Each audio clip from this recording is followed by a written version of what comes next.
دریا کے کنارے آباد شاداب نگر ایک ہرا بھرا قصبہ تھا۔ وہاں کے لوگوں میں ایک خرابی تھی کہ وہ پانی جیسی نعمت کی قدر نہیں کرتے تھے۔ دنیا میں پانی کے ذخیرے تیزی کے ساتھ کم ہوتے جا رہے ہیں۔ شاداب نگر میں بلا ضرورت پانی بہانا ایک معمولی بات بن گئی تھی۔ یوں دریا کا صاف شفاف پانی کم ہوتا جا رہا تھا۔ دریا میں رہنے والی مچھلیاں بھی پریشان تھیں کہ پانی نہ رہا تو وہ مر جائیں گی۔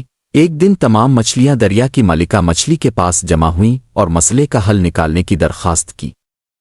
مک مچھلی نے یہ بات سن کر فیصلہ کیا کہ وہ ہمالیہ پہاڑوں میں رہنے والے بونے جادوگر سے مدد لے گی۔ ہمالیہ پہاڑوں تک پہنچنے کے لیے اسے دریا کے بہاؤ کے مخالف سمت میں تیرنا تھا۔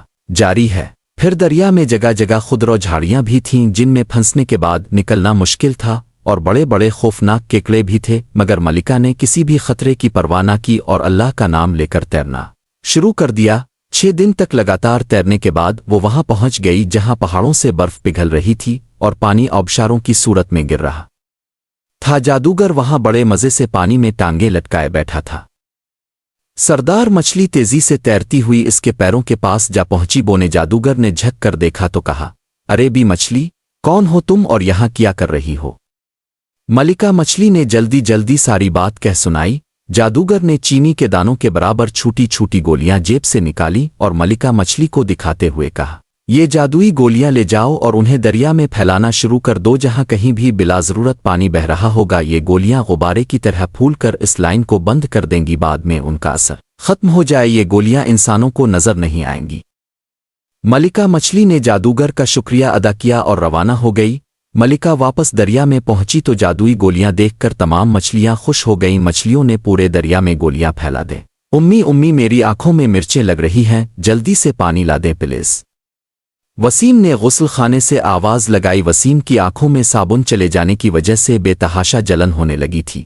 اس نے نہانے کے دوران نل کھلا چھوڑ دیا۔ پانی حسب معمول بہتا رہا۔ جادوئی گولی نے کام کر دکھایا تھا اور پانی کی لائن کو بند کر دیا تھا۔ امی نے جلدی سے ایک بوتل لا کر دی جس سے وہ دیر تک آنکھیں دھوتا رہا۔ پڑوس میں شہلا باجی کے ساتھ بھی ایسا ہی ہوا۔ وہ باورچی خانے میں آٹا گوندھ رہی تھی اور نل کھلا چھوڑ دیا تھا۔ پانی بہتا رہا اور وہ اسی پانی سے آٹا گوندھ رہی تھی، مگر عین اس وقت جب ان کے دونوں ہاتھ آٹے میں لتھڑے ہوئے تھے اچانک نلکے سے پانی آنا بند ہو گیا۔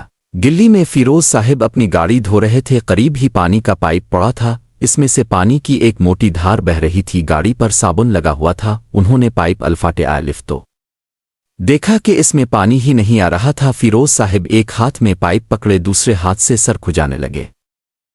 شاداب نگر کے تمام اہم لوگ قصبے کے مرکزی ہال میں جمع تھے۔ وہ پچھلے ایک ہفتے سے ہونے والے ان گمبھیر واقعات پر غور کر رہے تھے کہ نلوں میں پانی آتے آتے کیوں اور کیسے رک جاتا ہے۔ سب کا مشاہدہ یہ تھا کہ پانی صرف اسی وقت ہوتا ہے جب نل بلا ضرورت کھلا ہوا ہو۔ مسجد کے امام صاحب بڑے دھیان سے سب کی باتیں سن رہے تھے۔ انہوں نے کہا، اب سب کے ساتھ میں بھی اسی قصبے میں رہتا ہوں مگر میرے گھر میں ایسا کوئی واقعہ پیش نہیں آیا۔ اس کی وجہ یہ ہے میرے گھر میں پانی بلاوجہ نہیں بہایا جاتا بلکہ صرف ضرورت کے وقت ہی نل کھولا جاتا ہے۔